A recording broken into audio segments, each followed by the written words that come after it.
colorectal cancer, third most common cancer worldwide, and to a fifth of all newly diagnosed cases presented for metastatic disease. Now, traditionally, surgery, so colectomy and leukocytomy have been used, as well as chemotherapy, uracil or irinotecan have been used for many, many years in colorectal cancer. And a lot more recent, the use of targeted therapies such as monoclonal antibodies has been implemented. Now, although outcomes in treatment have improved over the years, tumor recurrence, systemic toxicities and resistance are still a huge problem when it comes to colorectal cancer, and there's a unmet clinical need. And this is where photodynamic therapy comes in. I won't go much into the mechanism of action, as we've had some fantastic talks about how PDT works. But the take-home message is that compared to conventional ways of treating cancer, it overcomes limitations of the traditional ways of doing things. And so far, it's been used successfully in clinics to treat lung, bladder, esophageal, dermatological cancers, and so on. And after years of research, it's now agreed that the ideal photosensitizing agent needs to have a few properties such as selective uptake in the tumor, physically, chemically stable, low dark toxicity, and so on. So the photosensitizer we are looking at is hypericin, the main chemical constituent of the flowering plant St. John's wort. It possesses fantastic phototoxic activities and is recently going into phase 3 clinical trials for PDT, cutaneous T-cell lymphoma. And our question is simple: can hypericin be used to mediate PDT in colorectal cancers? For our in vitro experimentation, we used HT29HT106 colorectal cancer cell lines. They were treated with hypericin for 16 hours and then irradiated at 1 joules per centimeter squared using my very fancy light box here. And then after 24 hours, cell viability was assessed as an action of PDT. So to initially assess the dark toxicity of hypericin, we treated our cell cultures with varying doses of hypericin and then either treated them with light or kept them in the dark. The cells responded in a dose-dependent manner. So with increasing concentration of hypericin with light, there was reduced cell viability compared to those that were treated with hypericin and just kept in the dark. The difference in cell viability was known between untreated and our highest concentration treated, which was good, which showed that hypericin is a good photosensitizer that we can use.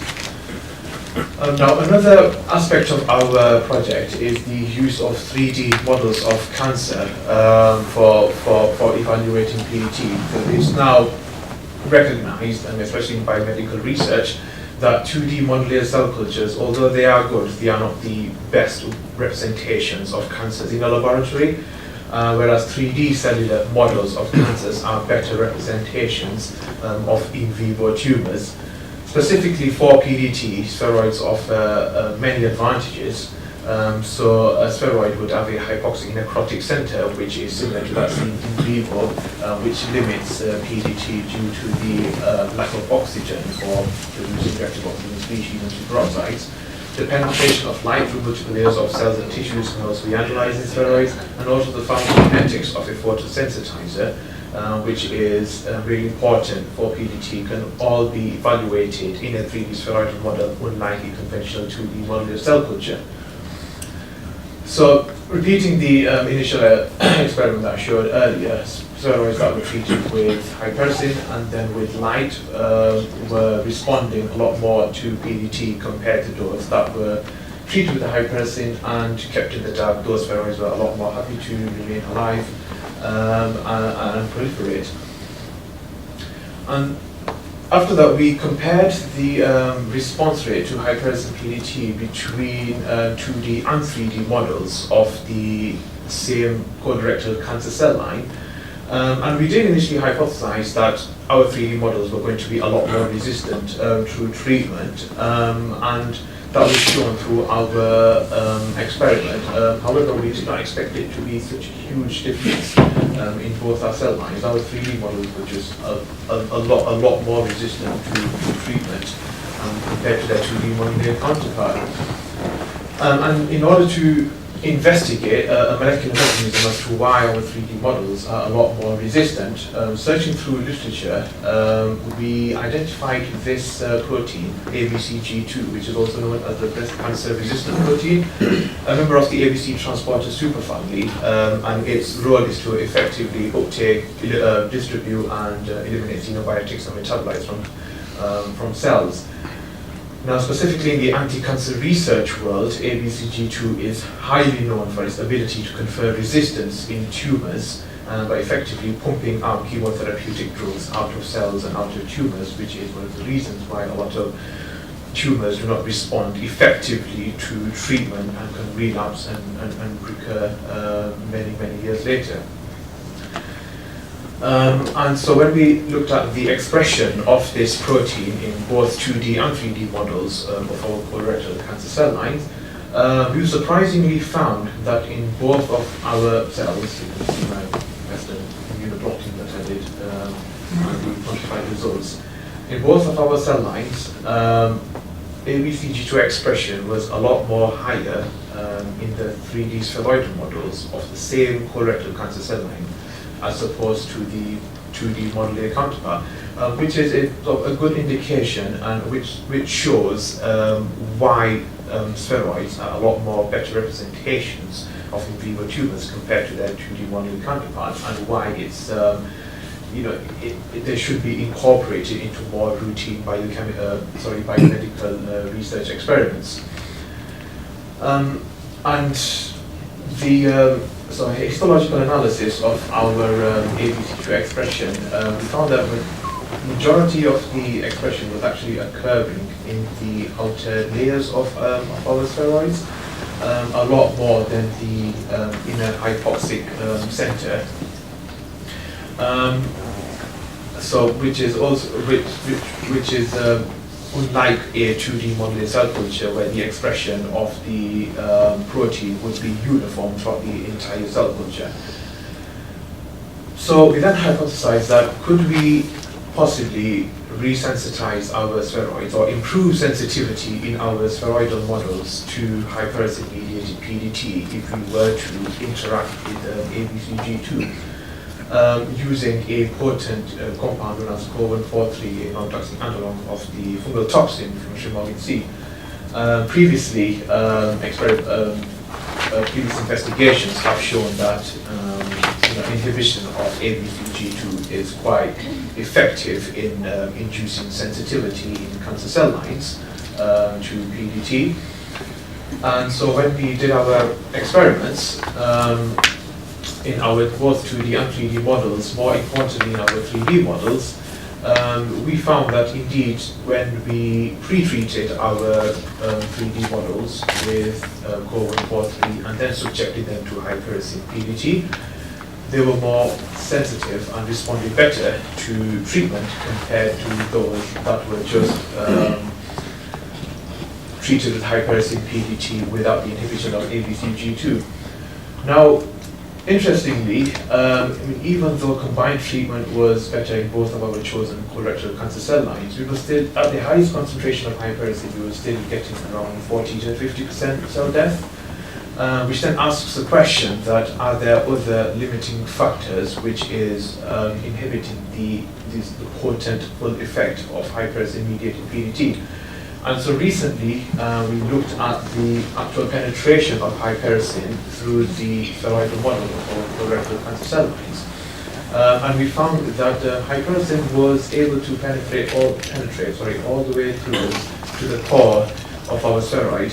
However, in our experiment, we were getting around 40 to 50% cell death, which then asks the question that if the pharmacokinetics of hyperacid is not a problem at this stage, are there other limiting factors in a spheroidal model which is limiting the effects of PDT, which may be the lack of oxygen in the hypoxic center, or is it the penetration of light through multiple layers of cells, which may be the limiting factor? And these are all questions which we are currently addressing at the moment in an overall effort to improve and create an optimal protocol that could be used to evaluate hyperacid-mediated photodynamic therapy in a spheroidal model.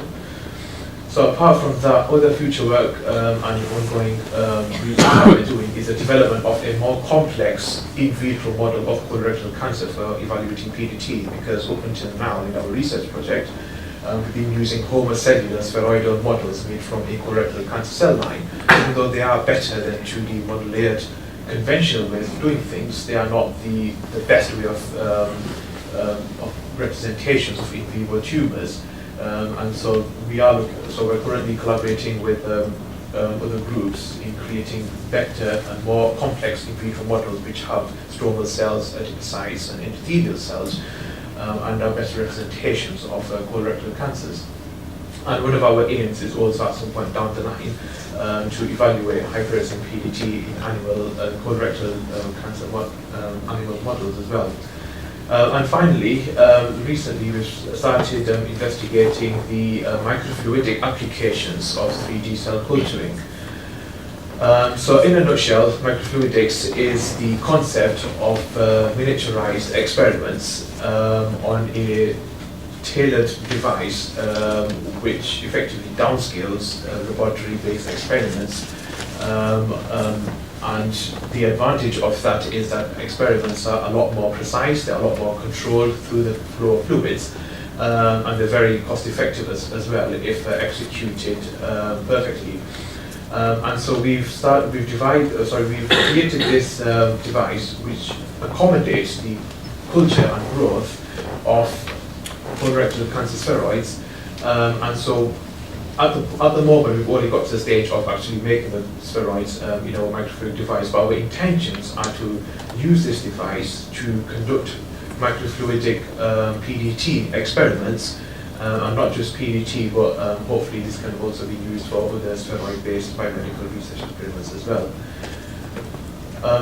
So I'd just like to thank Professor David Jane and the entire Jane Research Group who've helped me immensely throughout this research project, and also the Faculty of Engineering over at Leeds University for their input into my research. And finally, I'd just like to thank you all for your attention.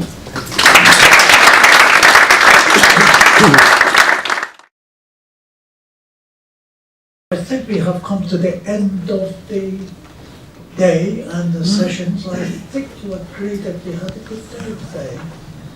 I think even I had a good day. And these days I sort of a very difficult man these days. But thank you really, absolutely, for our speakers, our sponsors, and most of all, you people, the audience, you stayed and listened to us. Thank you. Hopefully we see you next year.